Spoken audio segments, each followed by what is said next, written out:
Bonjour, bienvenue à votre émission La Victoire de l'amour. J'espère que vous allez bien cette belle journée du mois de juillet. Aujourd'hui, je reçois avec beaucoup de joie Mme Milena Di Malo, qui a été fille et femme de mafiosi. Elle a tout un parcours, vous allez voir. En chanson, une chanson que tout le monde aime, interprétée par Miguel, Prends mon cœur. L'homélie sera faite par le bon père Michel Marie de Paris. Bienvenue à votre émission La Victoire de l'amour. Si tu m'as donné ta vie, je te donne la mienne. Dans le froid de la nuit, mon cœur t'appartient. Et quand la tristesse arrive, je sais tu es là, toujours près de moi. Bonjour, Mme Di Malo. Bonjour. Merci d'être là. Ça fait plaisir. J'ai lu votre livre avec beaucoup d'intérêt, mais j'aimerais qu'on recule dans le temps. Comment s'est passée votre enfance alors que votre père était dans la mafia? Bien, pour commencer, j'aimerais parler à l'âge de 6 ans. Quand tout a commencé, j'étais à l'école et puis je m'étais fait frapper par des enfants. Et puis les enfants me disaient souvent que j'étais la fille de mafiosi, mon papa était un criminel et tout ça. Et malheureusement, je comprenais pas pourquoi, jusqu'à la journée que je me fasse frapper. Ah oui? Donc, je suis arrivée à la maison et puis je pleurais. Et puis, j'ai dit à ma maman, j'ai dit, plus jamais je veux porter des petites robes et puis je veux porter le jeans comme les amis à l'école. Et puis, par la suite, en grandissant, à l'âge de 12 ans, 13 ans, c'est là que j'ai commencé à m'apercevoir qu'il y avait quelque chose qui n'était pas normal parce qu'on passait notre temps à s'en aller en Floride, à revenir à Montréal, retourner à Floride. Puis Pas dans les bons mois, hein? Exactement. Puis je faisais aussi l'école en Floride. Donc, c'était très bouleversant pour une petite fille de 12-13 ans. Et puis, à ce moment-là aussi, maman, elle a commencé à prendre des médicaments et tout. Et puis, malheureusement, j'ai comme perdu ma maman d'un côté. Oui. Mais j'avais mon papa qui était là, qui m'a toujours soutenue toute ma vie. Mais c'est vraiment à l'âge de 16 ans que j'ai vraiment réalisé que j'étais la petite fille d'un mafioso. Et on réalise... Comment vous réalisez ça? Bien, c'est que je vivais dans de l'argent. J'avais de l'argent, c'était de l'argent à l'abondance. C'était des voyages n'importe quand, à n'importe quel moment de l'année. C'était toujours le beau linge, n'importe quoi. Je voulais, papa me le donnait. Et puis, à un moment donné, j'ai demandé à mon père, j'ai dit, papa, j'ai dit, qu'est-ce que tu fais dans la vie? J'ai dit, je te vois pas partir avec ta valise, je te vois pas partir avec ton sarrau. Et puis, je suis un homme d'affaires, il me répond. J'ai dit, OK, t'es un homme d'affaires. Bon, il dit, j'ai des business, il dit, j'ai des entreprises. OK, c'est correct. Puis moi, dans ma tête de 16 ans, d'un enfant, d'une adolescente de 16 ans, mon père avait des buffets de réception, il y avait des cabarets, il y avait des restaurants, donc c'était correct. Mais à un moment donné, je me dis, c'est pas normal, parce que je le vois jamais habillé comme un... Tu sais, il était toujours habillé assez spécial. Il rentrait très tard la nuit. Il dormait plus tard l'après-midi. Donc, j'ai dit, c'est pas une vie normale. Puis là, c'est à ce moment-là que j'ai commencé à voir et puis à le suivre. J'ai commencé à le suivre.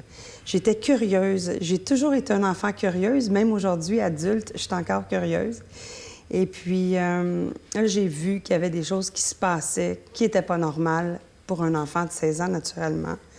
Et puis, c'est là que j'ai vu que mon père n'était pas juste un homme d'affaires, qu'il y avait quelque chose d'autre qui se passait, mais j'étais encore trop jeune pour savoir c'était quoi exactement. Et vers quel âge vous avez vraiment su ce qu'il faisait? Je vous dirais pas trop longtemps après, 17 ans, 18 ans, là, j'étais vraiment au courant de qu'est-ce qu'il faisait. Et puis... On réagit comment ça... Quand on réalise vraiment? Mais c'est dur encore, parce qu'à 17-18 ans, on pense qu'on connaît tout, qu'on sait tout. Et puis moi, j'ai grandi là-dedans, j'ai été élevée là-dedans. Donc, mon entourage faisait partie des gens du crime organisé. Donc, oui, j'avais des amis qui étaient normales, mais je veux dire, j'ai grandi dans ce monde-là. Donc, pour moi, ce monde-là était très normal. J'avais une vie normale. La seule différence, c'était que, bon, j'avais toujours de l'argent. J'emmenais les amis au cinéma, au restaurant. C'est toujours moi qui payais naturellement. J'avais beaucoup d'amis. Mais je veux dire, quand on grandit dans un monde comme ça, C'est vrai, on ne sait pas c'est quoi. on ne sait pas c'est quoi. Puis moi, pour moi, mon père, c'était mon Dieu, là. C'était mon idole.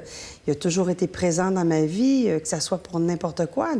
Je pouvais l'appeler pour bon, papa, j'ai rencontré un garçon, qu'est-ce que je fais? Ou bon, j'ai mal à la tête, bon, OK, on va aller voir le médecin. À l'école, ça va pas. Il était toujours présent. Et puis, mais il y a pas vraiment, on réagit pas d'une façon différente parce qu'on est dans ce monde-là. Ouais. On connaît pas mieux. Ouais. C'est vraiment à l'âge de 25 ans que j'ai réalisé que là, je voulais avoir mieux pour moi et mes enfants. Et vous dites à un moment donné que vous avez vu des choses, beaucoup de choses qu'un enfant ne devrait jamais voir. Oui. Vous voulez dire quoi par ça?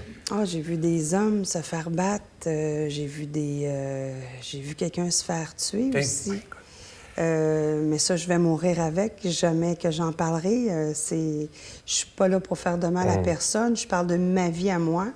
Et puis, comme j'ai dit à toutes les entrevues que j'ai faites, je suis née avec les 3 petits singes. On dit rien, on n'entend rien, on voit rien. Donc, il y a des choses que j'ai vues que jamais je vais en parler. Je vais mourir avec ça. Mais, tu sais, j'ai vu de la drogue à profusion, de l'argent à profusion. J'ai vu beaucoup de choses. Beaucoup de choses qui m'ont vraiment troublée. Et justement, comment vous vous sentiez quand vous voyez toutes ces choses-là? Il doit y avoir une lumière qui allume à quelque part, là. Oui, mais c'était vraiment de la colère. J'ai vécu avec de la colère toute ma vie parce que il y avait 2 côtés. Il y avait Milena, parfois je fais des jokes avec ça. J'ai Milena qui avait les cheveux raides et puis Milena qui avait les cheveux frisés. J'avais 2 personnalités. Donc j'avais des amis médecins, des amis dentistes, des amis notaires, avocats. Puis il n'y avait pas de problème. Mais il y avait aussi la Milena qui était très tannante aussi. Qui sortait, qui consommait. J'ai consommé énormément. Ah oui? Je m'en cache pas parce que je m'en suis bien sortie. Et puis, mais je consommais, mais c'était pas un besoin que j'avais. Je consommais pour m'évader. Pour oublier un peu, Pour peut-être? oublier. Parce que je dis toujours, j'ai eu une belle vie, j'étais heureuse. J'étais heureuse. J'ai eu une belle vie, j'ai voyagé, j'ai fait pratiquement le tour du monde. J'ai magasiné ma vie. Mais j'ai pleuré ma vie aussi. J'ai toujours pleuré ma vie, mais en cachette. Ouais. Et quand vous avez réalisé qui était votre père, on s'entend qu'il y a du mal qui a été fait, là. Bon, vous l'avez vu. Est-ce qu'on réussit à pardonner à son père, Oui. malgré tout? On réussit à pardonner, spécialement mon père, parce que mon père a toujours été présent pour moi. Ça a toujours été de l'amour. Et puis, mon père était très croyant, malgré tout. Il y avait Monseigneur Tumicella, qui allait toujours se confesser. Et puis, j'ai grandi avec... je suis croyante moi-même, beaucoup. Puis même souvent, je lui parle à lui, puis parfois, je lui donne des bêtises.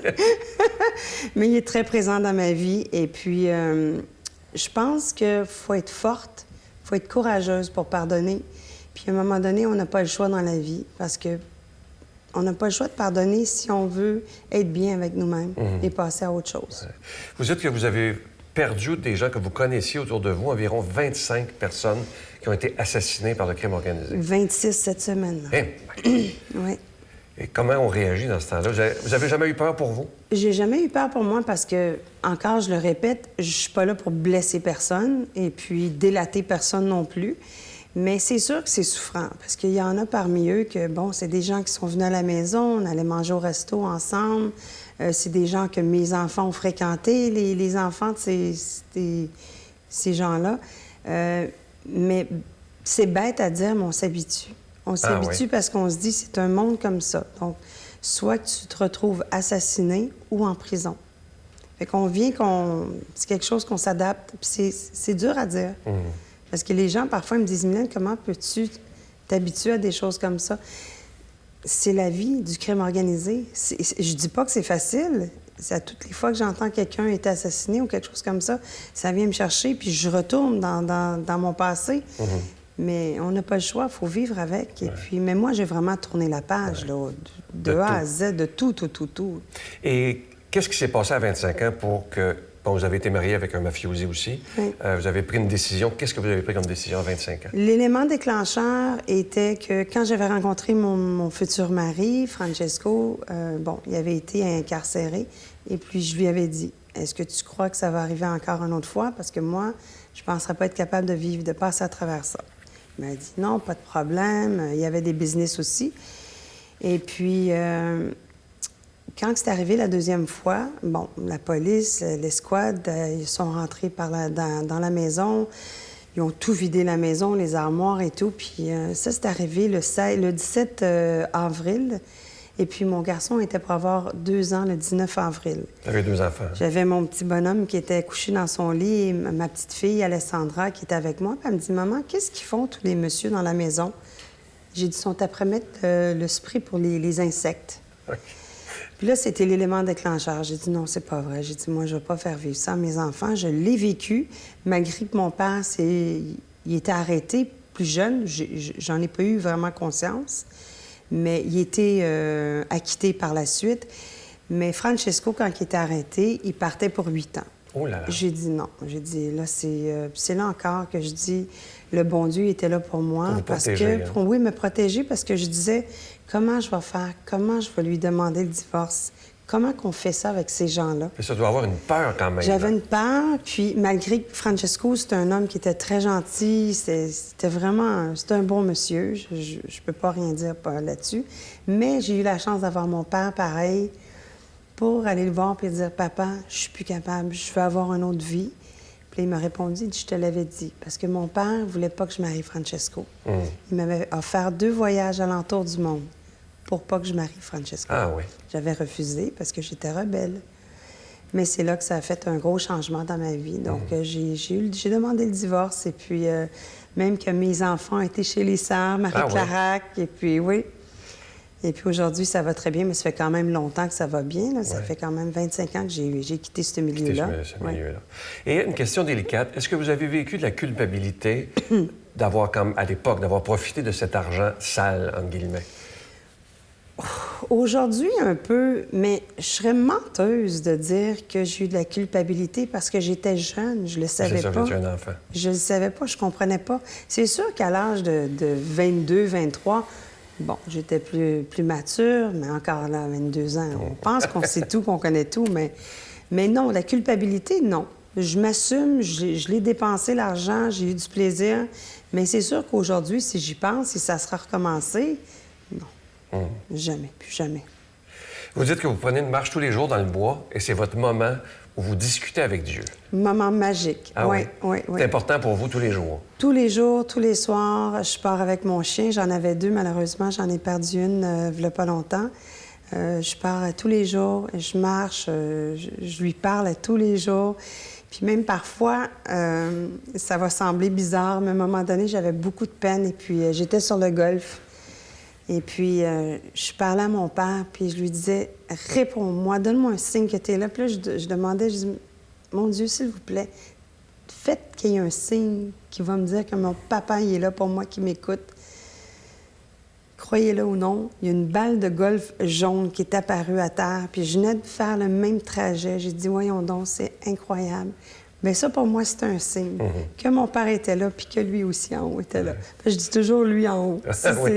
Quand je lui parle, c'est toi, là. Mais il est là. Il est vraiment dans ma vie. Je crois beaucoup. Je lui parle beaucoup. Puis je pense que c'est grâce à lui que j'ai réussi à passer à travers. Oui. À travers tout ça. Et est-ce que vous avez réussi à pardonner à votre mère? Parce qu'il y a eu des moments très difficiles avec votre maman. Très, très, très difficile. Ce que je trouve le plus difficile avec ma mère, c'est que elle a coupé les liens avec mes enfants depuis 2 ans. Et puis ça me fait énormément de peine. Mais plus pour ma fille, parce que ma fille pleure encore sa grand-maman parce qu'elle était tellement proche. Puis elle me dit, « Maman, elle dit, je comprends pas. Elle dit, pourquoi grand-maman me parle plus? » J'ai dit, écoute, ma chérie, j'ai dit, parfois, il y a des choses qui arrivent dans la vie, puis on ne comprend pas aujourd'hui, mais peut-être qu'un jour, tu vas réussir à comprendre. Mais oui, j'ai pardonné à ma mère parce que... J'ai pardonné à ma sœur aussi, même.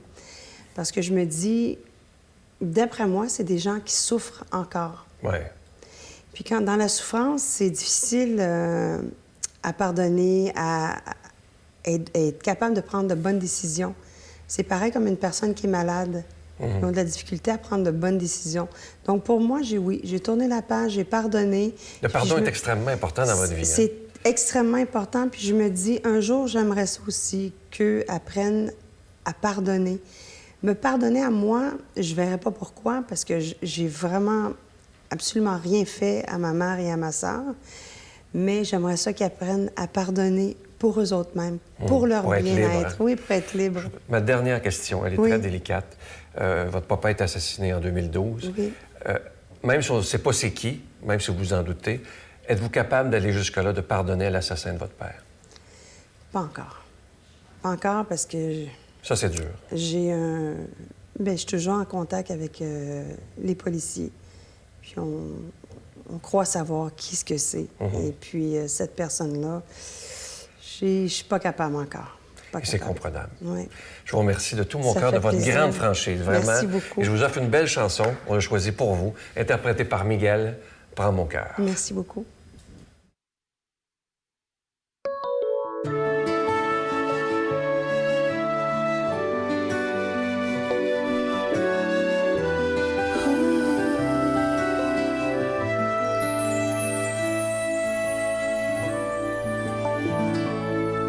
Mon cœur, je l'ai gardé pour toi, mon Dieu. Prends mon cœur, c'est ce que j'ai de plus précieux.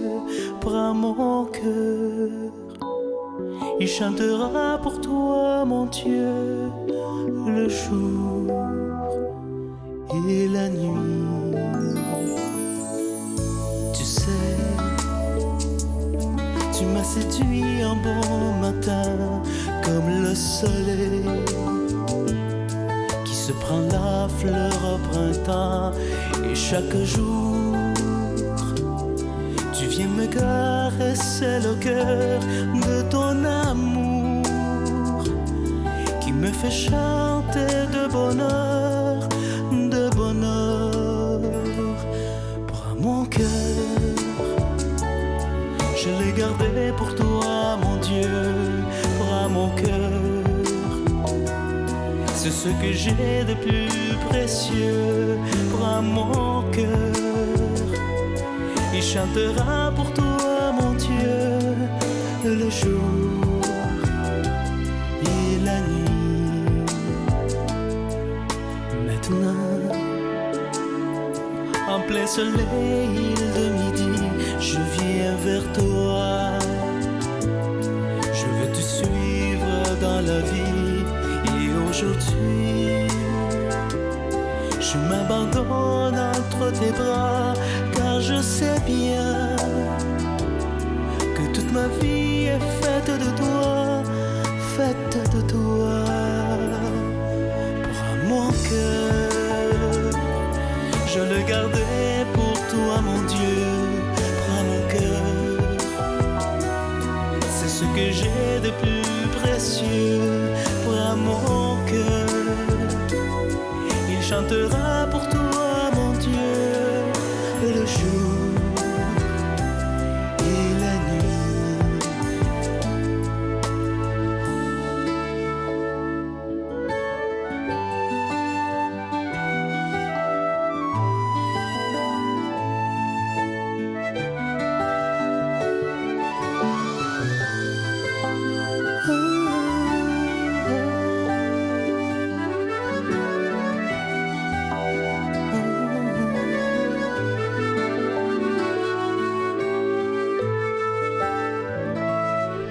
Mon cœur, je l'ai gardé pour toi, mon Dieu. Prends mon cœur, c'est ce que j'ai de plus précieux. Prends mon cœur, il chantera pour toi, mon Dieu, le jour et la nuit. En soi, mon cœur il sait de te chercher, s'endormira comme un enfant contre son père. Et devant toi, mes yeux pour la première fois pourront te voir, sans jamais plus se refermer, se refermer. Prends mon cœur, je les gardais pour toi mon Dieu, pour mon cœur. C'est ce que j'ai de plus précieux pour mon cœur. Il chantera pour toi mon Dieu le jour et la nuit pour mon cœur. Notre Père qui es aux cieux, que ton nom soit sanctifié, que ton règne vienne, que ta volonté soit faite sur la terre comme au ciel. Donne-nous aujourd'hui notre pain de ce jour. Pardonne-nous nos offenses comme nous pardonnons à ceux qui nous ont offensés. Ne nous laisse pas entrer en tentation, mais délivre-nous du mal, car c'est à toi qu'appartient le règne, la puissance et la gloire pour les siècles des siècles. Amen. La caravane de la Victoire de l'Amour vous invite au sanctuaire Notre-Dame-du-Cap le samedi 17 août en compagnie du Père Michel-Marie de Paris, Monseigneur Pierre-Olivier Tremblay, Brigitte Bédard et Sylvain Charon sous le thème « Venez à moi, vous tous qui peinez, et je vous donnerai le repos ». Conférence du Père Michel-Marie, célébration eucharistique, spectacle du Père Michel-Marie tout en chansons, dîner et souper inclus, transport en autocar de luxe au départ de plusieurs villes du Québec, à partir de seulement 149 $. Réservé au 1-877-277-4412. Je prends quelques instants pour solliciter votre aide pour le ministère de la Victoire de l'Amour. Je suis tellement content de vous présenter ce magnifique cadeau du mois, une exclusivité de la Victoire de l'Amour. Il est fabriqué au Québec par des artisans. Il s'agit du pendentif de Jésus ressuscité. Il est plaqué nickel argenté et il est orné d'un petit zircon. Et comme toujours, il est déjà béni. Je vous remercie d'avance de votre don à cette période estivale. Vous savez que c'est toujours plus difficile, mais moi, je fais confiance totalement en ce Jésus qui est le maître de l'impossible. Alors, je vous rappelle que vous recevrez ce beau pendentif avec un don de 25 $ et si vous en voulez deux, avec un don de 40 $. Je vous donne l'adresse. La Victoire de l'Amour, case postale 120, succursale Boucherville à Boucherville, le J4B 5E6. Je vous la redonne. La Victoire de l'Amour, case postale 120, succursale Boucherville à Boucherville, le J4B 5E6. Également par téléphone, par carte de crédit. Pour la période estivale, c'est du lundi au jeudi, de 8h à 17h dans le 514-523-4433, 523-4433 ou sans frais le 1-888-811-9291, 1-888-811-9291 et aussi sur notre site Internet. Vous savez que c'est une façon très rapide, sécure et efficace et pour faire votre don, c'est le www.lavictoiredelamour.org. Alors, je vous rappelle, pour le mois d'août, ce magnifique cadeau du mois, le pendentif de Jésus ressuscité. Je vous rappelle qu'il est plaqué nickel argenté et il est orné d'un petit zircon et il est déjà béni. Je veux prendre le temps de vous remercier de tout cœur de votre prière soutenue, mais aussi merci de tout cœur de votre soutien financier parce que cette émission, elle existe seulement grâce à chacun et chacune de vous. Mon Dieu, donnez-moi la sérénité d'accepter les choses que je ne peux changer, le courage de changer les choses que je peux et la sagesse d'en connaître la différence. Amen.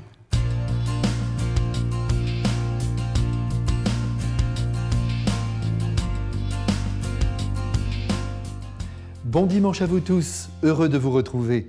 Évangile de Jésus-Christ selon saint Luc. En ce temps-là, un jour, quelque part, Jésus était en prière. Quand il eut terminé, un de ses disciples lui demanda « Seigneur, apprends-nous à prier, comme Jean-Baptiste l'a appris à ses disciples. » Il leur répondit « Quand vous priez, dites « Père, que ton nom soit sanctifié, que ton règne vienne. Donne-nous le pain dont nous avons besoin pour chaque jour. Pardonne-nous nos péchés, car nous-mêmes, nous pardonnons à tous ceux qui ont des torts envers nous, et ne nous laisse pas entrer en tentation. » Jésus leur dit encore, « Supposons que l'un de vous est un ami et aille le trouver en pleine nuit pour lui demander « Mon ami, prête-moi 3 pains, un de mes amis arrive de voyage et je n'ai rien à lui offrir. » Et si de l'intérieur l'autre lui répond « Ne viens pas me tourmenter, maintenant la porte est fermée, mes enfants et moi nous sommes couchés, je ne puis pas me lever pour te donner du pain, moi je vous l'affirme, même s'il ne se lève pas pour les donner par amitié, il se lèvera à cause du sans-gêne de cet ami et il lui donnera tout ce qu'il lui faut. Eh bien moi je vous dis, demandez, vous obtiendrez. Cherchez, vous trouverez. Frappez, la porte vous sera ouverte. Celui qui demande, reçoit. Celui qui cherche, trouve. Et pour celui qui frappe, la porte s'ouvre. Quel père parmi vous donnerait un serpent à son fils qui lui demande un poisson, ou un scorpion quand il demande un œuf? Si donc vous qui êtes mauvais, vous savez donner de bonnes choses à vos enfants, combien plus le Père Céleste donnera-t-il l'Esprit Saint à ceux qui le lui demandent?